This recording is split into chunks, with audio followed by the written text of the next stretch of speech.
Go. Good.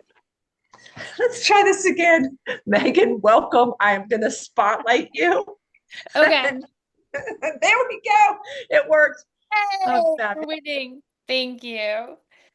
Oh, all right. Thank you for having me. Yeah, the last time I was here was to read from Before the Fevered Snow, and it was in 2020 when my book was released and the world was closing in so tightly, and I can't express how much gratitude that I have for the opportunity to share those poems in that time, in that space, and I have an equal amount of gratitude this evening for being able to share from not one, but two books. So I'm actually going to start with a poem from Before the Fevered Snow, and that perfectly explains the origin story of Hortensia in winter and leads right into it beautifully. So I will read through that. All right. Blew it. Reading my grandfather's letters home, 1945. I learn that he saw Madame Butterfly in Paris after the war, that there was enough of him left to feel the rain and realize the lapse since he'd last laughed. The same day, I read online about a new color of blue going into a box of crayons, as if there is a lapse in the tints of sad available so that our children might draw the world. Brighter than cobalt, robin's egg, cerulean, and sky, beautiful. I think of the blue morpho butterfly, its scopic wingspan, flinch bright, its underside camouflaged drab, but still nearing extinct. O America the beautiful, why not name the color thoughts and prayers? A blue not allowed to rest, bright as in blood before it stains. The cold rain on my grandfather's face. I used to wonder why the average German man did nothing to stop such unspeakable horrors. I know now what little can be done. So I will buy this new color for my son and tell him all is not lost. See, we have given you a way to fluent tragedy. In your hands, it might morph into something beautiful, but mostly blue. So I was gifted my grandfather's letters home from World War II, and they were they were a hot mess. Completely out of order, on wax paper, in pencil, in cursive. And my father and I spent 4 years transcribing them to preserve them. And we played this really fun game where we'd be like, I need a verb that starts with a P and probably has 7 letters to try and fill in some of the blanks. And it was such a wonderful experience. And a whole other project came out of this. But in the middle of transcribing these letters, I came across one that looked nothing like my grandfather's, really difficult to read cursive, and the paper was different. And I started to read it, and it was so dire. I was immediately attracted to it. It was like, it is cold and dark in winter, and I'm alone, and I'm so scared. And I was like, who is this human being, and why is this in the mix? And I quickly found out that it was my grandfather's great grandmother, Hortensia. And I learned her backstory. So she traveled with Joseph Smith. She left her family to travel with Joseph Smith, and then they basically abandoned her at that point. And she helped set up the town of Nauvoo, Illinois. Hmm. When Brigham Young came into power and instituted polygamy, she took her family in the dead of winter and was like, not doing polygamy, and left and settled the town of Magnolia, Iowa. And I was fascinated with her, and I was able to find a few of her letters that were preserved in the Mormon archives. And I started to write letter poems to Hortensia. And this book came from that whole experience. I basically locked myself in my office for a month or two and started to commune with her. And so these poems are all addressed to her. Or I should say they're a conversation with her. Invocation. I want to ask the hard questions, but they sharpen back to God. You drained a swamp by digging ditches that fed the Mississippi, fired red bricks, and felt the sweat of oxen laboring. What do I know about this life that wasn't built on your foundation? My grandfather's great grandmother, you found me. Hands too cold for a needle to puncture my paper thin veins. I'm wrecked.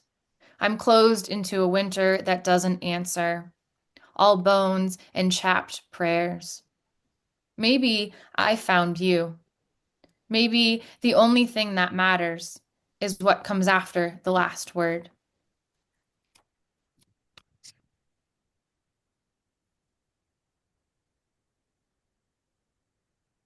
Applying for sainthood. My mother reached for the horse to stroke the braided mane, pet instead the electric fence. Jesus Christ. This, I feared all along, was her view of motherhood. Tenderness scraped from the bone. She kissed a single dot of blood, pressed it to the ground. Anima mundi. Promised me a four-leaf clover would grow there. I was never precious, but constantly ill. Each fever a beatitude, a prayer to the saint who fluttered the rafters. Take her name, she said, when age came and I had to attach my spirit to the church. I picked Elizabeth. She didn't last long. When the animals fell, it became Francis. We dug trenches for each damaged calf, each swatted bird, plowed the 40 acres with sweat. A woman's work, I was taught, was to endure. As her sight slipped, it became Helen, who sustained on holy bread. Helen of bones and hollows that would scare the ravens from the roof, looking already dead. My mother covered the horse's eyes with a veil. Near the end, she moved to the foot of a mountain, yoked complaints to the wind. I still see her out at night, racking up her list of curses, a fly swatter in hand, in case that mountain tries to fling them back. A woman must remain pure. Hail Mary, body winged with claws. My husband is concerned because he hasn't heard my cry. I have been perched by the skunk body along the side of the road, slinging a pocket of colored glass at vultures to learn how death brings delight. My mother never taught me her prayer for that, how to rip it clean, how to boil the bones and make a broth that sustains.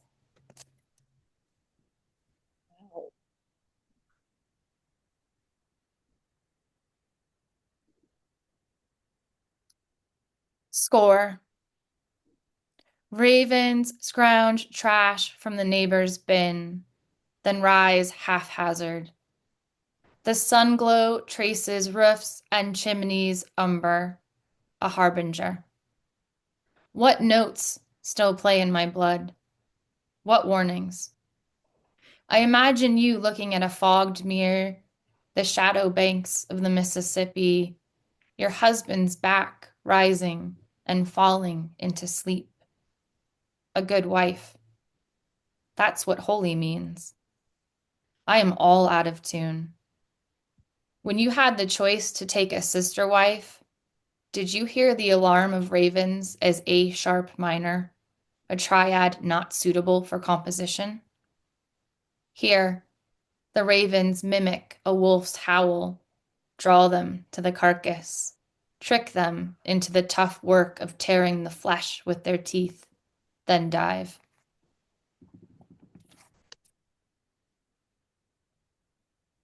Thank you.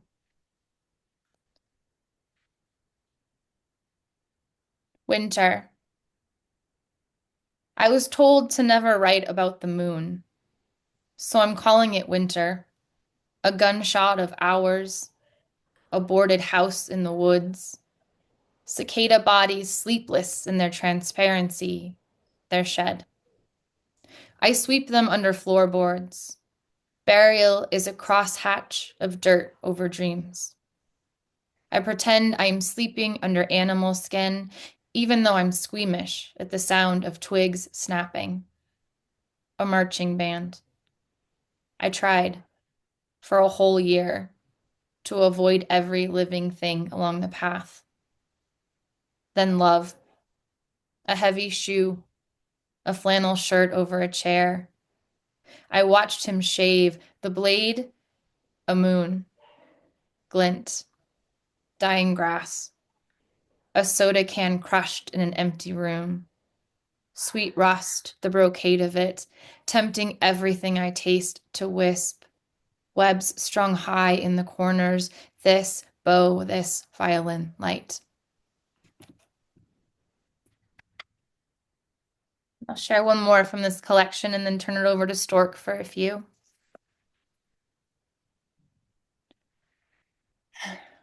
Revision.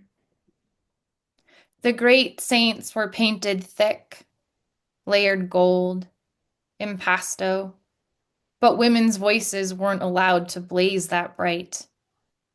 I am coming into my own story through yours, a brushstroke or two, the impact of choice. Hortensia, I've been pacing the rooms of this house for days trying to find the perfect light. I wasn't lying when I said that maybe the only thing that matters is what comes after the last word. Thank you. Holy crap. Oh, that is gorgeous. It is a conversation, and the I came into my own story through yours. I just think that's so powerful, and I'm so glad you ran across that letter Me that too. started this journey for, a whole origin story of this book.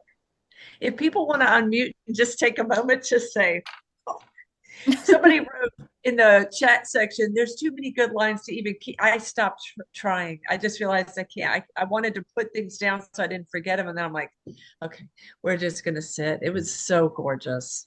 Thank you so much. Well, I have to say, I've told you, Megan, I've read Hortensia now 3 times, but it's so great to hear your voice on those words. They're just wonderful. Thank you. Yeah. I know people are going to have questions. We're going to barrel ahead. If you are worried about forgetting your question, put it in the chat section. We'll circle back so that you can ask Megan, because I have the only voice that matters, the last word. That stuck with me too. There's so many quotes that people were putting up that I was like, yep, that's the same thing. We're going to barrel forward, and then we get to hear Megan read again from A Slow Indwelling. But today we have the surprise guest of Stork, Rein, and I'm super excited about this. He had the fortune of being taught by an innovative high school teacher, an English teacher, who brought the wasteland to class for reading and analysis. His poetry neurons began firing and have yet to be stilled. We are celebrating his chapbook tonight, Beautiful Artifacts, which was published by Kelsey Press in October of 2024. And I do want to remind people that at some point I'll be putting the links in for these books so that you can get them if you don't already have a copy. Stork, thank you for coming, and I'm going to spotlight you. Yeah, thanks. Happy to be here. Thanks for the invite, Megan and Malaika. I need to just point out 2 things. Number one, I live in Mount Shasta, California, which is about an hour south of the Oregon border, and there's a couple of Shastites here that I've neglected to announce. Jane Prestigard and my wife Erica, who has her camera turned off, but I just didn't want to neglect. There she is. She's in the other room. Okay. Beautiful Artifacts was is centered around my journey through grief after the death of my daughter. And grief was one of a handful of emotions, not the least of which was guilt. Her death was tragic, could have been prevented, and I still believe today that I could have been a part of that prevention. So I have 3 pieces to read today. The first one is Blue. I am standing by her bed, watching her sleep as only young children can, an open mouth abandon. It is an hour before dawn, the house so quiet that I can hear it sigh and shift on its bones. I share its sadness, its uncertainty, knowing that soon I will walk out its front door for the last time. I lay my hand upon the top of her head, that soft hair. I tell her that I'm sorry, that one day she will understand, that I will see her again, despite the great distance that will exist between us. She does not stir. I cross to the window facing the west yard, the lawn painted in a coat of full moon. Far away, across the great ravine, a village appears in the deep blue hills. Amber-lighted windows suggesting small homes, small mercies. My destination, unknown and enthralling. She whispers dream-speak in her bed. The moon begins to pale, a nod towards sunrise. Robins begin their waking songs. Below the window, a dead fox lies cooling in the silver grass. Oh.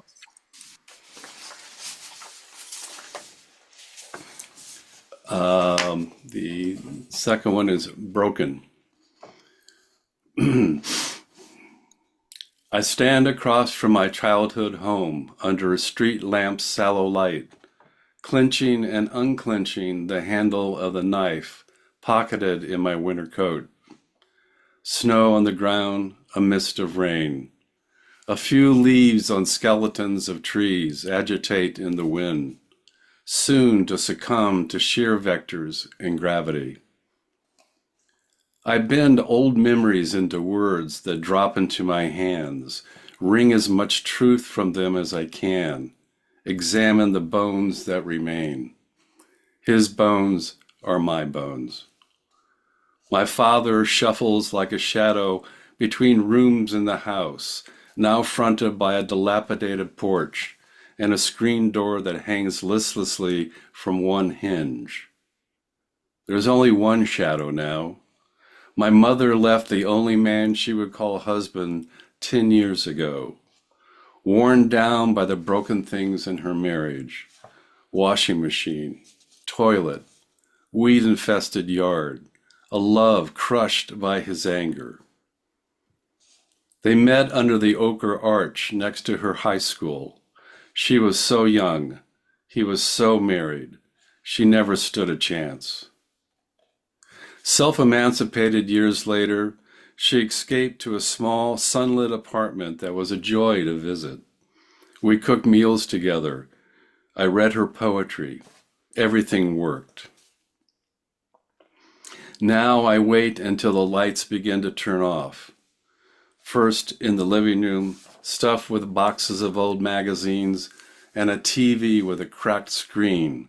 Then in the unused kitchen, a hotel for mice, and in the bathroom until only the bedroom's dim bulb is lit. The hunched figure of my father slouches on the edge of an unmade bed, then slowly lies down. I step back and away up the tilted porch steps to the front door, pull the knife from my pocket. My heart is not, his heart is not my heart. He can swallow me no longer. I return the abandoned hinge at the bottom to its rightful place and use the knife to tighten in the 4 screws, then fix the 4 at the top until the fit is right and the door hangs true.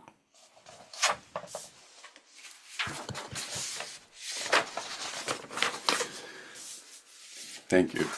And the last one is Breath. And I realized after I told them that they all start with B's. Yeah, it's like a new form of alliteration, I guess. Breath. I try to find space to breathe in between the beeps and the blinking of a darkened room in the ICU. I hold her hand, limp as the rest of her, thinking that I watched her being born in a room very similar to this. What terrible symmetry the night has visited upon the two of us. A doctor and a nurse arrive, check the intubation tube and the beeping and the blinking, consult with each other, then me. Liver and kidneys failing, internal bleeding, her BP keeps dropping. The drugs they have pumped into her for a week have now reached the limits of effectiveness. She is not a candidate for a transplant. There is a long pause. I nod, hearing what they're not saying, not asking, a decision to be made. The light on their faces is not the light on my face. They leave. A quiet chorus of conversation drifts in through the open door from a farther room, a dozen friends and family awaiting for word of their fallen angel, the flawed father. She and I had almost reached a point of understanding. She accepting that I had to leave, I realizing that I never should have left her behind. It was an absence that became so toxic that it turned combustible, then caught fire and burned everything on the perimeter before turning inward to finish its work. I kiss the hand that I am holding, breathing, breaking. I wake. The waking stumbles me to the familiar toothbrush, shower, shave. The walls keep me from falling down. I wish I could forget all of this, like forgetting to turn the burner off or return a book to a friend. I wish my heart had wings. I wish the sky weren't so blue.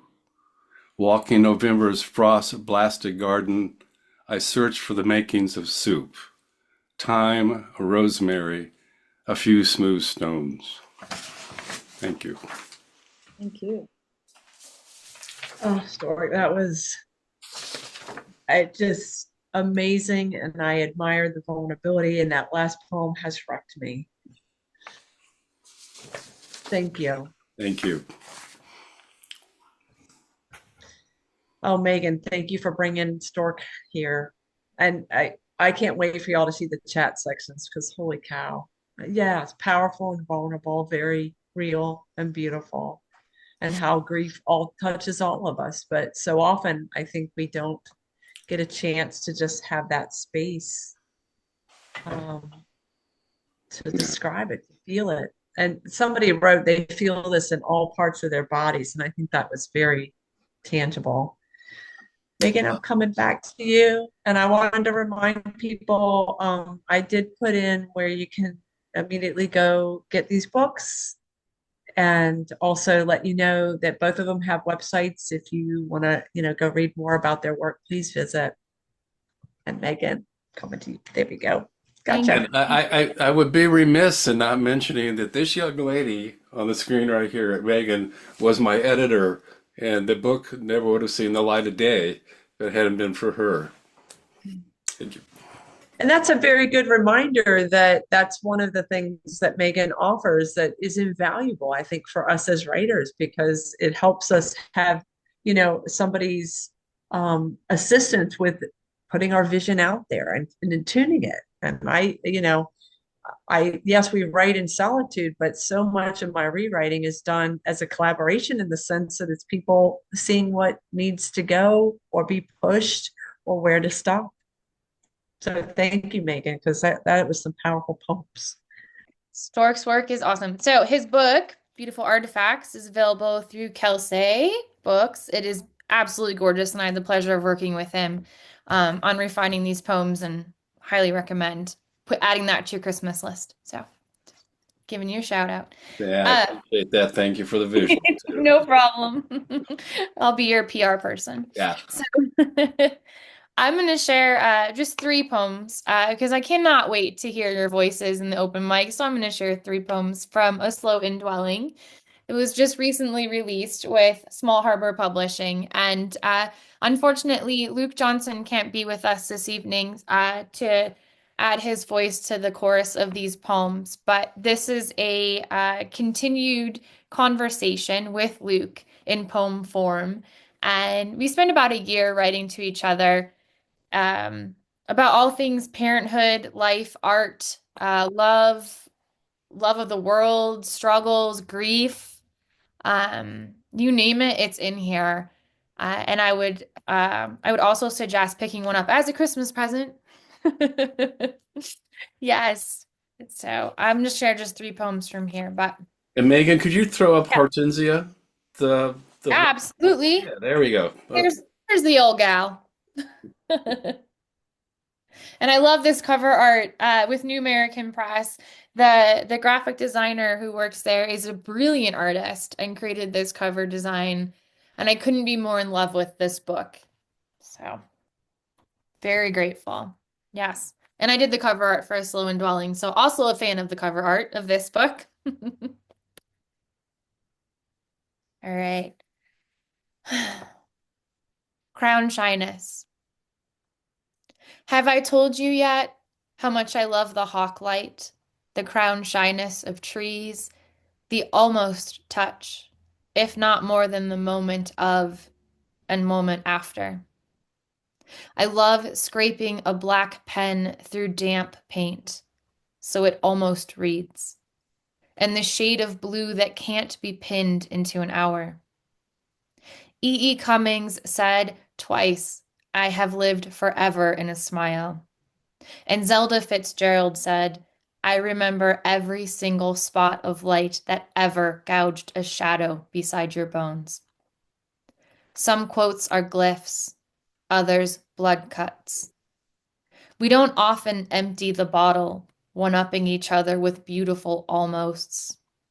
L, I would win. Once, there was an almost empty room and steel strings, and that song played in the sharpest corner. It was as if gravity could predict such wreckage and stayed half asleep, the way I was until that moment. Do you know why the branch tips don't touch? I do. Here, the winter light is a collision of soft and ice. Here, the rooms of the body are ravaged by fingerprints and feathers.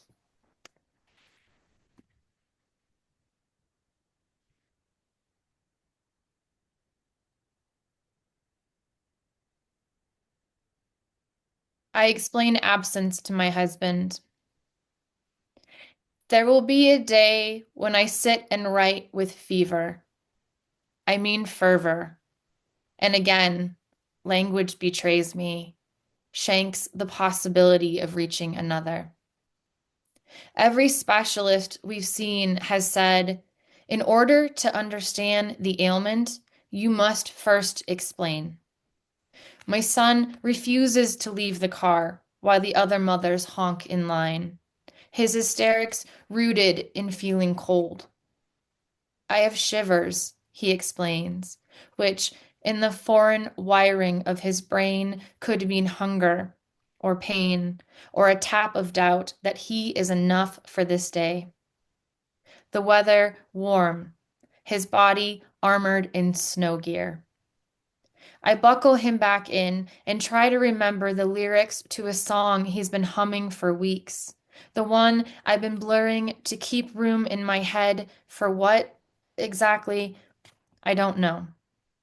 War, fear, fever. Maybe I loved the word melancholy too much while I grew him.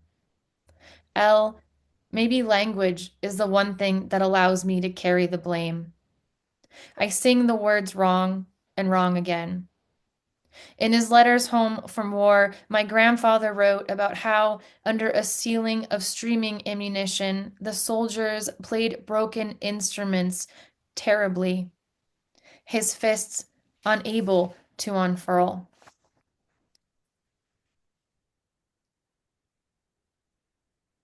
And this is the last one I'll share from this collection.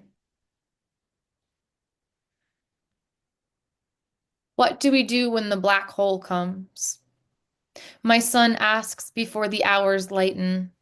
Elle, I know so much of this life is unreal, but yesterday I cut my lip and flooded my mouth with blood.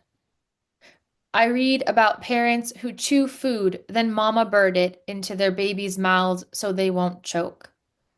Haven't I been doing this with the world? I've cellophaned windows and boarded the doors to keep them safe, clammed the news with Vivaldi, given his finger guns shadows until they grew into beaks on the blank wall. And still, a war rages, our entanglement of invisible threads. News makes it across about a mother who shielded her infant with her back while the shells burst, and another who braved her way into the front-line rubble of her house to play a piano one last time, the notes ricocheting across glass and splintered wood. If I say I am most afraid of people, don't I also mean ourselves? Instead, I say unimaginable because there is distance. I tell my son the nearest black hole is 3,000 light years away, while here it is spring outside. The trees blast pollen. The yellow shrapnel coats everything. I sneeze so loud the birds shit scatter. Without a second thought, we pile heavy books to kill spiders that lumber between sheets, not even looking to see if their abdomens are swollen with eggs. Mm. Thank you. Ooh. Damn, I'm gonna need a minute. Holy smokes. That Wow. was just amazing. And somebody wrote, I think it was Cindy said, I could listen to Megan all night. I'm like, yes, me too. Yeah. Yeah, we could take a moment and just, say thank you so much for writing those poems and for reading the ones you chose today. It was, Mm. yeah. If I say I am most afraid of people, don't I also mean afraid of ourselves? God. Yeah. I could sit inside one of several different lines and live out a world in that poem. Yeah. I need time. I need Well, some Cindy, time. come on over, hang out. We'll read poems all day. I can do it. I can do it. Oh my gosh. I know people have questions, and so feel we're pretty relaxed around here. Just unmute and shout out, or comments, or just if you want to sit here wowed like I am, we could do that too. Yeah. Oh my gosh. I have a question. I'm a latecomer to this event, thanks to Stork. He's not to blame for my lateness, but for actually my being here. I'm wondering about, did you say there was an open mic? Indeed, there is, and we will be having that after we do our Q&A. And if you would like to read, please, just that'd be great. Can you tell Oh, me your great. first I didn't name? know if you had to sign up beforehand or something. No, I have a we're pretty question. relaxed. Yeah, Yes, you're in for Amy. a treat. If Steve reads, it's going to be a treat, I can tell you.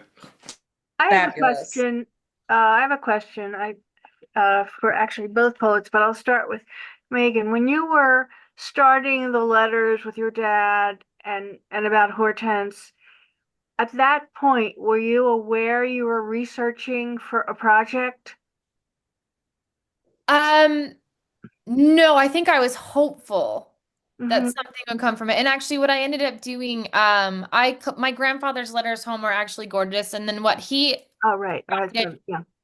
for us was also a timeline, like a very a logical and objective timeline and history of the war paired with, and I paired that with his letters, and I ended up interspersing his letters into the timeline. And then I went one step further because I was so close to all of that material and it was so inside my head that I turned them into poems. And so I have a collection that's almost complete.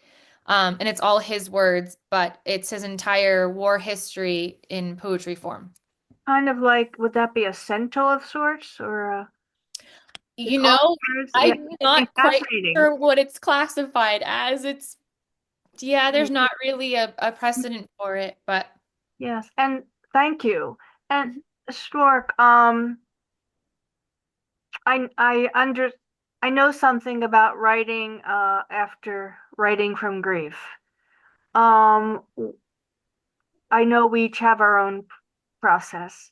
When you did you were you far from the event before you were able to write these poems, or were you frantically writing and getting things out, not knowing if they would become the poems? Uh, yes to both counts. Nicole died in Cincinnati, Ohio, which is where I was from. So, I got the call, flew out there, was out there 2 weeks, and after it became apparent she wasn't going to make it, and I was just stunned.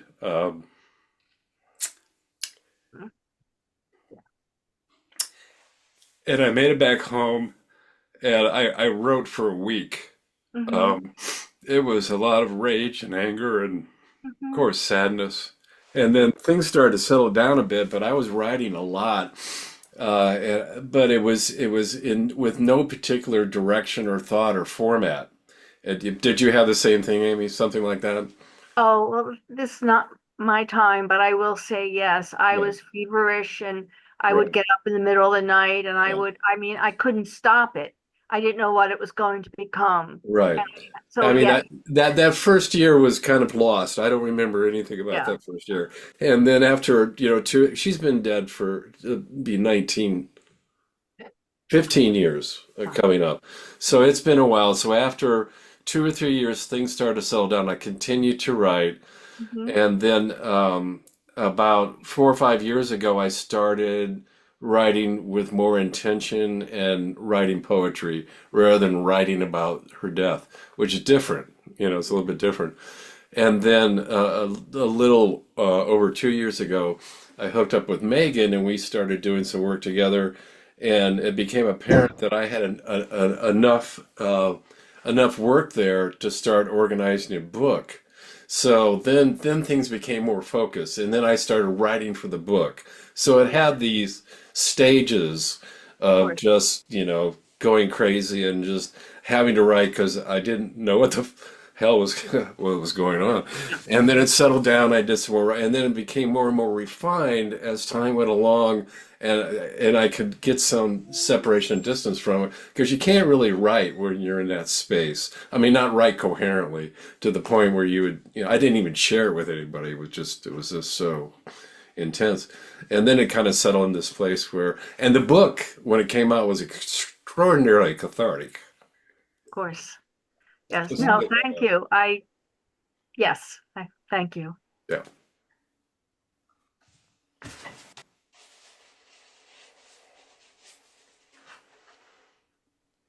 Thank you for that question, Amy. That was good to hear. Does anybody else have a question? My sense is we could go to open mic. We'll just go down the list. And if you want to read at the end, get inspired, that will work for us. We'll start with Christy. Don't forget to unmute, Christy. Okay, can you hear me? Yep, we got you. So, Megan, since you said you were told not to write about the moon, I had to pull a poem that mentions the moon. So, this is called Mabon Prayer for Balance, and it's the first line of the poem.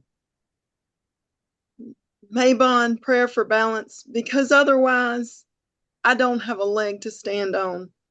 Behind moonlight, I see the shadow of who you were. What lies between is scattered need. Thank you. Mm. That is fabulous. I don't think you've read that one before. That's awesome. Yeah. Not going to say oppositional defiant disorder, but I feel you there. I have that same problem. I have Marjorie next. Hey, Marjorie. Hey, yeah, good to be here and what wonderful reading so far. Thank you, everyone. And this is a poem that's going to come out in my collection, Seeing Things at the end of February. And on one level, it was probably the hardest book I've written so far. Deals with a family's member's depression, my mother's early dementia, some things that I had gone through, and then also this very blurry line between truth and falsehood that's so prevalent in society right now.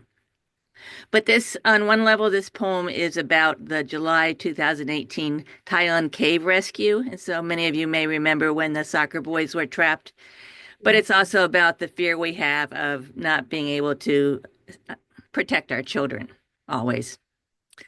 Arise, July 2018, during the Thailand cave rescue. This is the prayer of all parents in whispers, in screams, in the near silent gasps sinking to groan outside the dark cave of the dead and the maybe gone. Who can tell what the gruesome air is chewing? The unknown hovering its blind hope, too high, too high.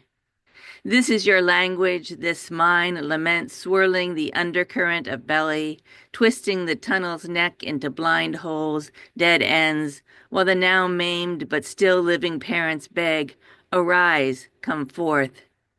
Come forth, the doctor priest I don't know commands my child, who has barricaded herself behind boulders of her own making, too large. Too large, she cries when the divers swim under, around, instruct her to breathe more deeply the length of her labyrinth that turns now into stones not thrown, but shouldered by the belief of swimmers, by the petitions of ancients, by the precise calculations of strangers, marking the thin space between supplications, rising daily in a common language of grief or relief, swallowed again and again, in the narrow cavern of waiting, someone else's words bobbing steadily in the dark night of the cold, the faithful ritual of rescue, ready to begin again for this child and this one, and even mine, miles below belief and barely breathing. Damn. And Marjorie, I can't wait to schedule you to celebrate this newest book. Thanks. Wow, y'all are in keeping with this theme of deep vulnerability, and I just want to say thank you. Amy, we are coming to you. Sure. I never do this, but I'm wondering if this could not be recorded because it's Yes, still in no process. worries. It's a strange little thing still in process. Yep, no worries. Stork, can you pause? I am pausing right now. Now I'm coming. Thank you, Stork. Gosh, you're awesome. I would have forgotten in that moment. Cal, we're ready for you. Yeah. Right. This poem is about an experience when I was in college during what we referred to as the revolution. I happened upon a T-shirt that was screen printed back then, and it made me think of a particular day. It's called Solidarity. Tucked away in the bottom of a seldom used drawer, my old Solidarity tee, a plain white shirt screen printed in black with clenched fists and mascot bulldog. Reminds me of May Day, 1970. Free Bobby Seale. Black Panthers doing security on New Haven Green. National Guard standing by on Nixon's orders. Roster of Chicago 7 defendants on stage. And Tom Hayden, founder of SDS, Students for a Democratic Society, such an impressive order that I saw him running for president one day. But that was before he met Jane Fonda. Thank you. Thank you, Cal. It's nice to hear pieces of history in there too. That's working for me. Lynn, I am coming to you. Thank There you. we go. This is called Slow Water Velocity. Cathartic as I look at the tidal movement of the creek. An acknowledgement of ebbs, flows, obstacles, and workarounds. Organic matter caught for who knows how long. But not on my patch. Loamy water that looks fetid. I wouldn't volunteer to be stuck here. Yet here I am. I consider the possibility of backwater and rapids, whirlpools of frescoed browns and sodden greens, the song of water brushing up against the rocks. Thank you. Ah, the great imagery. And I wouldn't volunteer to be stuck here. That's going to be, I kind of want that on a t-shirt. And I'll only wear it in certain places. Karen. Okay. Wow, what a great night of poetry. Good gracious. This is an ekphrastic poem. So, imaging the scars of a landscape with the words of other poets and mine. After Amy Meredith Cox presents Odabong Nakonga's art installation Cadence during a MoMA, the Museum of Modern Art hosted Zoom. This tapestry glows with liquid turquoise. Its sea has swallowed me up. Rooted to nothing, I want new stories to cradle me small as a mote, hang around long enough to decorate my distance, my forbidden humanity, a single small stitch glittering as an anchor of souls here. Roots, stars, magma, breath shatter the somehows, that forgotten wandering wonder. An appraisal of holding, of being held, this tapestry has me grappling with the tunings of birdsong, the dangle of friends or foe, or FAUX, foe. Stones are raining down, boulders, boulder, rain. Still, they sit. I witness it, all in all. I love it. I love the wordplay in that. It's fabulous. And actually, as I said that, Marjorie typed that in. That's how we roll around here with our synchronicities. Thank you, Karen. Regina, make sure you unmute. Hi, everyone. So I started out thinking that I was going to read one poem, a poem that came out in Walter magazine entitled Tracks. It was Christmas. It was happy. But then it hit me, well, it didn't hit me, it crept up on me that somebody needs to be remembered. And tonight seems like a night of remembrance. So this poem begins with an epigraph that I just wrote in honor of the life of Nikki Giovanni. This is called Nikki Remembered, and then I will go into a poem of hers. Nikki remembered, rest well. You were both sage and sorcerer in all the best definitions, pen painting Black life, female existence in ways that did not exist in my young head. You called forth darkness, imbued it with light, and asked it what is possible, and poured it onto the page. You wrote inconceivable truths that open wild inspiration. We will not forget you. I will not forget you. Journey by Nikki Giovanni. It's a journey that I propose. I am not the guide, nor technical assistant. I will be your fellow passenger. Though the rail has been ridden, winter clouds cover, autumn's exuberant quilt, we must provide our own guideposts. I have heard from previous visitors, the road washes out sometimes, and passengers are compelled to continue groping or turn back. I am not afraid. I am not afraid of rough spots or lonely times. I don't fear the success of this endeavor. I am Ra in a space not to be discovered, but invented. I promise you nothing.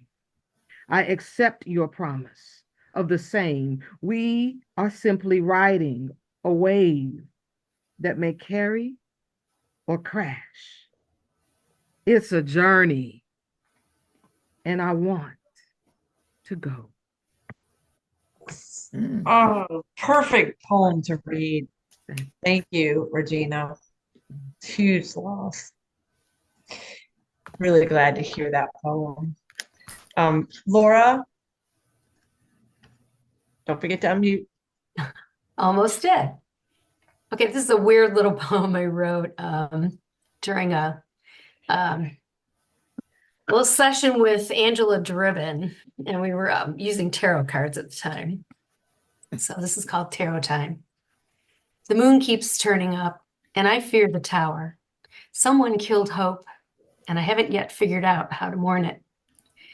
And now here's the bishop begging death to spare just one more soul. But he needs to turn away, leave them to their fate, maybe hop on that ship and sail off to another less pestilent land. Today, the cups have spilled out their wine. I do not see the full ones at my back, but no matter. My childhood shouldn't haunt me. It was all sun-drenched suburban lawns and stray cats I wasn't allowed to keep. What's left to tell? Thank you. That's awesome. Yeah, I'm grateful for that class that she did because we've heard a couple of those inspired poems that have been amazing, like that one. She's going to have to do another one. Shamala? Did we lose you? What? there No, you- I'm here. I'm here. Nah, you'd have to make an effort to lose me, I think. So I'll consider that fair warning. This is an odd little poem where the title is sort of longer than the poem, but here we go. Here we go again. 3 truths and a lie. No, that's not right. I'm sorry. I am going on caffeine and I've been up since 4 a.m. 3 lies and a truth, not necessarily in that order. You first. People are the same everywhere. There's world enough and time. The more things change, the more they stay the same.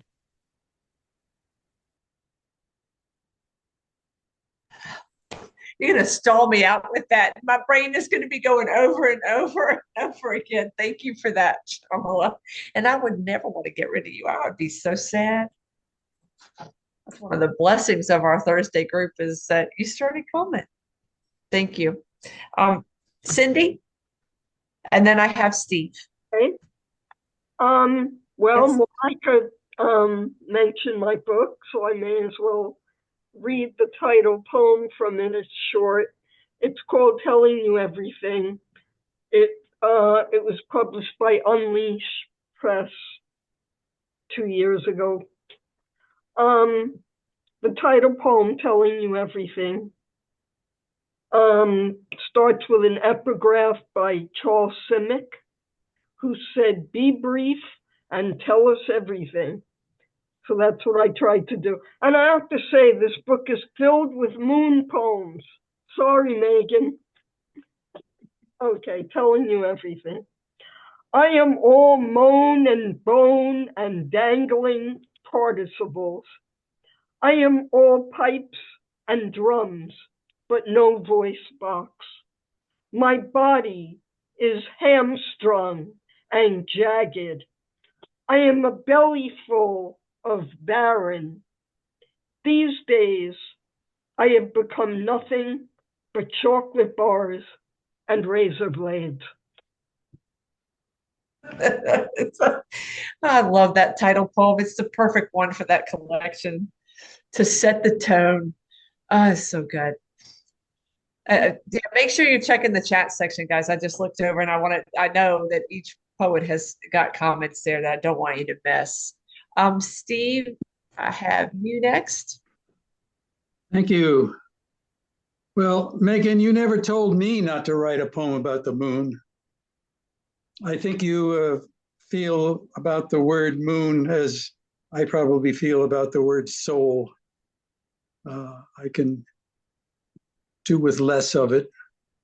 But this poem that I chose before I heard you say not to write about it is all about it. So it's called If the Moon Fell. If the moon fell, what good would it be just floating a bit offshore, its unrelenting brightness no longer distant, the entire city sleepless, waxing, waning, missing, ashamed of its pockmarked complexion and lack of gravitational pull, tides gone, the shoreline now tiresome save for the moon's slightly bobbing presence, its luminosity no longer having anything to do with the sun. Perpetually full, but never again filled with romantic notions. The sky is darker, shadows are deeper, and sanitation workers are chipping away to remove it from the landscape. Still, I'd like to have seen the splash. I'd like to have seen the splash. Oh, that's so good. I don't know why that just reminded me. The Geminids are this weekend. Tomorrow at, I think, 9 o'clock is a good time to see it. But with our almost full moon, it won't be as easy to see the meteor shower. But give it a shot if you live someplace with not a lot of light pollution. That's all I had written down for open mic. If I missed somebody and you would like to read now, please jump in. And No, if but not, then I will just say, I need to say something before everybody gets the wrong idea about me. My poem yeah, was you're not the one that said the moon. No, Yeah. someone told me not to. I love writing poems about the moon. I write too many poems about the moon. That's what I was going to say. I thought you said somebody else had said that Yes, to you. so I that it love was- all of your moon poems. They were all fantastic, and I'm cheering on every moon poem that you write and publish or don't publish, like all of them. So please know that. That's all I wanted to say. Yeah, nice save, Megan. Nice save. It's true. It's true. Was Steve going to read? Say that again? Was Steve going to read? I thought. I think I just read. Yeah, I was Right. Sorry. You're No. fine. Shamala, I feel you on that. I am having that same This is overwhelming today. There's so much good stuff. yes. Yes. So it's lovely to be in a group of, I think it seems every one of you is a poet. And I just want to say buy Stork's book. It deserves to be bought. And perhaps this would be a good time to mention that if someone did want a signed copy, can they reach out to you, Megan and Stork, to get such a, okay. Absolutely. I've got the little cases all bought, for shipping books. I'm ready to go. So yes, please, if you'd like a signed copy, happy to do that. I now have copies of both as well. I didn't for quite a while, but I now have copies. I was gonna available. Mm-hmm. Perfect. So now copies of both books that you can get from Megan and Stork's book as well. And their websites are easy to find. And that'd be a good place if you don't already have a way to connect with them to find an email. Well, thank y'all once again for being here and bringing the amazing and celebrating poetry, sharing this real deep space of authenticity. I admire that. Thank you. And thank you for bearing with my poor internet service here. Thank you. All right, guys. Be well. Thanks, Malaika. Thank you all so much. Thank you. Nice to see everybody. Hope to see you again. I'll see you, mate.